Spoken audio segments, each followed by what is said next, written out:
Merci, Monsieur le Président. Monsieur le Président, j'ai choisi, comme le permet le règlement, lors des débats d'ajournement, j'ai choisi de faire mon discours à la place du ministre de la Sécurité publique pour vous dire, Monsieur le Président, qu'est-ce que je ferais si j'avais l'insigne honneur d'être à cette place comme ministre de la Sécurité publique. Alors, tout d'abord, si je veux vraiment contribuer à une vraie lutte à la criminalité et aider les victimes, comme le dit très souvent le ministre de la Sécurité publique, je ferai des lois criminelles en conséquence. Tout à fait. Mais je ne pelleterai pas les coûts chez les provinces et les territoires. Donc, j'en assumerai les coûts. Et donc, je calculerai, je ferai en sorte de voir quelles sont les meilleures lois criminelles qui vont faire en sorte que l'on pourra, bien sûr, avoir assez de pogne, comme on dit, sur les criminels, protéger les victimes et en même temps ne pas avoir des coûts exorbitants pour les territoires et provinces. Alors, je n'abolirai donc pas, Monsieur le Président, le fonds de recrutement de la police. Un fonds de 400 millions que j'aurais personnellement créé en 2008 et que je reconduirai le 31 mars 2013, donc le 31 mars de cette année, un fonds de 400 millions sur 5 ans pour tout le Canada. Et j'expliquerai pourquoi ce fonds est si important. Pourquoi il est si important? Parce qu'il représente en soi la création de plusieurs escouades mixtes et spécialisées. À Québec, par exemple, pour la ville de Québec, ce fonds représente quand même des investissements pour la lutte aux gangs de rue. À Montréal, par un investissement de 37,5 millions sur 5 ans, donc qui provient de ces 400 millions-là, ça a permis de créer l'escouade Eclipse, une escouade de 46 policiers spécialement formés et dédiés à la lutte aux groupes criminels, donc la mafia, les motards, les gangs de rue, et à la criminalité de violence. Prioritairement, un groupe orienté dans un esprit de profilage criminel et non pas profilage racial en matière de crime organisé, de criminalité violente. Et c'est des policiers qui travaillent en étroite collaboration avec des enquêteurs. Ils ont une connaissance approfondie du terrain, des secteurs criminogènes où œuvrent les gangs de rue. Leur seule présence a un impact préventif important sur la sécurité publique de Montréal, particulièrement au centre-ville. Donc, ils ont établi de très bons liens avec les tenanciers de bar, qui d'ailleurs, l'Union des tenanciers de bar demande le maintien d'Eclipse, et Eclipse offre un support dans les différents comtés et pour les équipes régionales.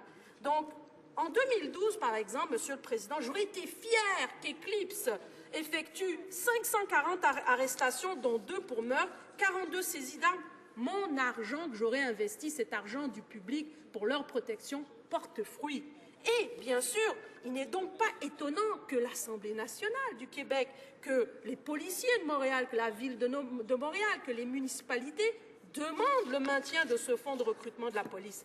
L'abolir, je ne l'aurais jamais fait parce que ce serait une erreur très grave pour la sécurité publique du Canada.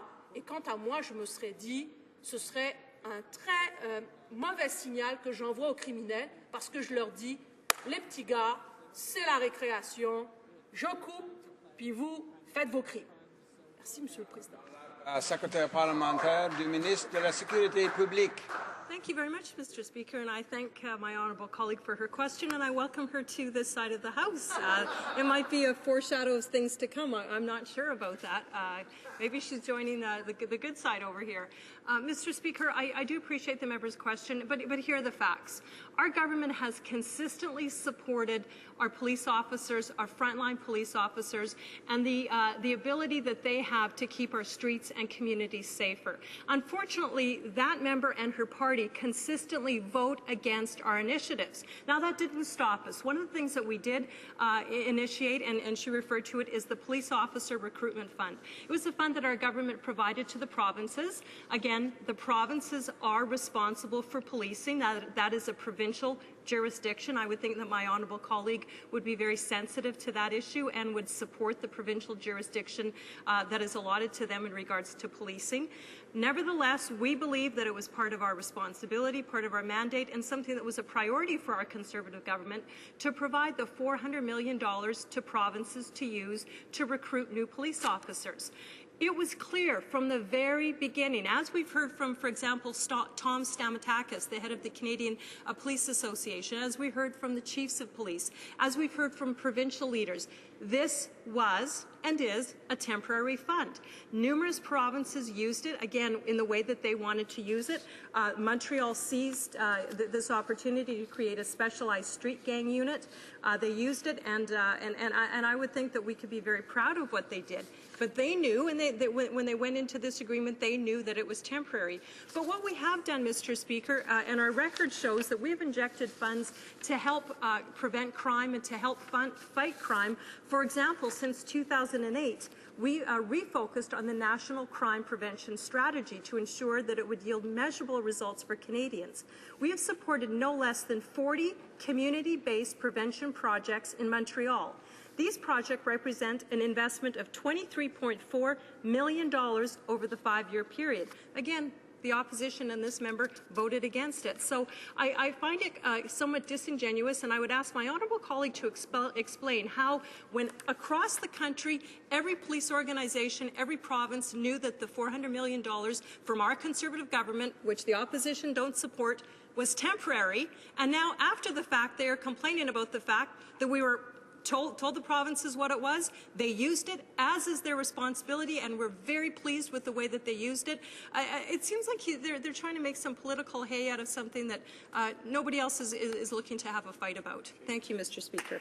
La députée de Huntsic. Merci, Monsieur le Président. Je remercie ma collègue aussi de son invitation à rejoindre son parti, mais malheureusement, ce n'est qu'un petit moment de débat d'ajournement, compte tenu qu'il faudrait que son gouvernement change beaucoup de choses pour que j'accepte de rejoindre leur rang. Ceci étant dit, je veux redire à ma collègue, oui, je comprends que c'est un fonds que considérait comme ponctuel. Mais si j'étais ministre de la Sécurité publique, Monsieur le Président, j'utiliserais mon jugement et je me dirais, je fais des lois dont le but est de mettre le plus de monde en dedans. Mais il faut bien des policiers pour les arrêter, ces gens-là.